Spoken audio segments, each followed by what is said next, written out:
જો તમે નથી ઈચ્છતા કે ફોનનો કેમેરા જલ્દી ખરાબ થઈ જાય તો અમુક ભૂલો ન કરવી જોઈએ। અમુક સામાન્ય વસ્તુઓનું ધ્યાન રાખીને તમે તમારા કેમેરાને ખરાબ થતા અટકાવી શકો છો। આ ટિપ્સના ઉપયોગથી મોબાઈલને રાખો સુરક્ષિત। મોબાઈલ બનાવનારી કંપની હવે ફોનમાંથી જ એકથી એક કેમેરા આપી રહી છે, જેનાથી ફોટોગ્રાફી અને વિડીયોગ્રાફી કરવું સરળ હોય છે। ફોનનો કેમેરા એટલો શાનદાર હોય છે કે લોકો હવે પ્રોફેશનલ ફોટો શૂટ પણ તેનાથી કરી રહ્યા છે।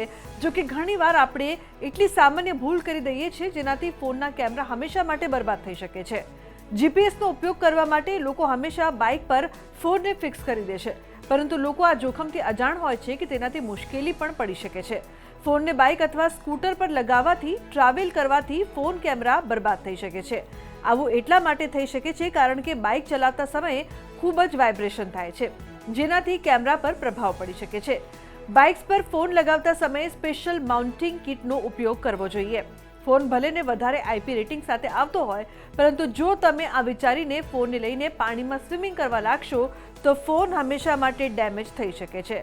ફોનમાં ઘૂસતું પાણી કેમેરા લેન્સમાં જઈ શકે છે, જેનાથી કેમેરા હંમેશા માટે ખરાબ થઈ શકે છે। અમુક લોકો કોન્સર્ટ અથવા કોઈ લાઈવ શોમાં જાય છે તો ત્યાં એટલા ફોટો ક્લિક કરી લે છે કે તેમની ગેલેરી ભરાઈ જાય છે।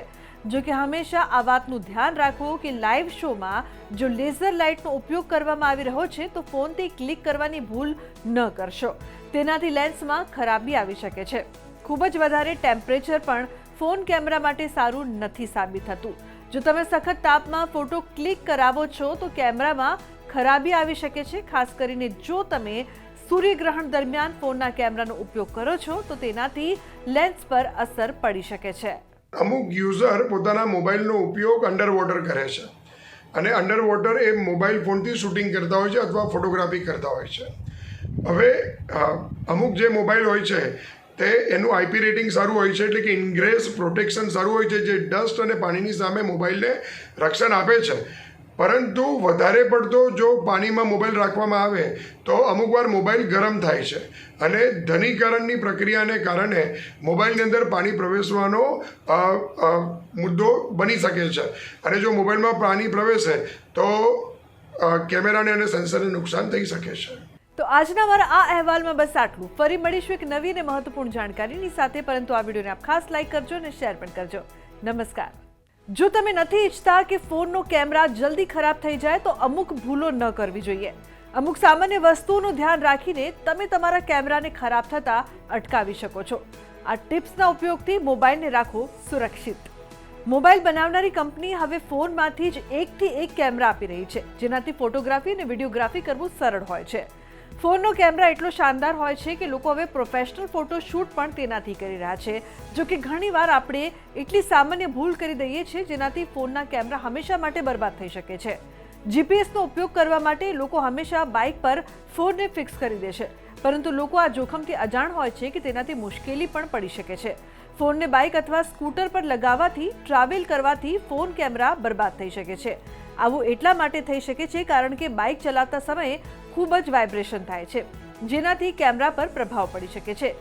બાઇક્સ પર ફોન લગાવતા સમયે સ્પેશિયલ માઉન્ટિંગ કિટનો ઉપયોગ કરવો જોઈએ। ફોન ભલેને વધારે આઈપી રેટિંગ સાથે આવતો હોય, પરંતુ જો તમે આ વિચારીને ફોનને લઈને પાણીમાં સ્વિમિંગ કરવા લાગશો તો ફોન હંમેશા માટે ડેમેજ થઈ શકે છે। ફોનમાં ઘૂસતું પાણી કેમેરા લેન્સમાં જઈ શકે છે, જેનાથી કેમેરા હંમેશા માટે ખરાબ થઈ શકે છે। અમુક લોકો કોન્સર્ટ અથવા કોઈ લાઈવ શોમાં જાય છે તો ત્યાં એટલા ફોટો ક્લિક કરી લે છે કે તેમની ગેલેરી ભરાઈ જાય છે। જો કે હંમેશા આ વાતનું ધ્યાન રાખો કે લાઈવ શોમાં જો લેઝર લાઇટનો ઉપયોગ કરવામાં આવી રહ્યો છે તો ફોનથી ક્લિક કરવાની ભૂલ ન કરશો, તેનાથી લેન્સમાં ખરાબી આવી શકે છે। ખૂબ જ વધારે ટેમ્પરેચર પણ ફોન કેમેરા માટે સારું નથી સાબિત થતું।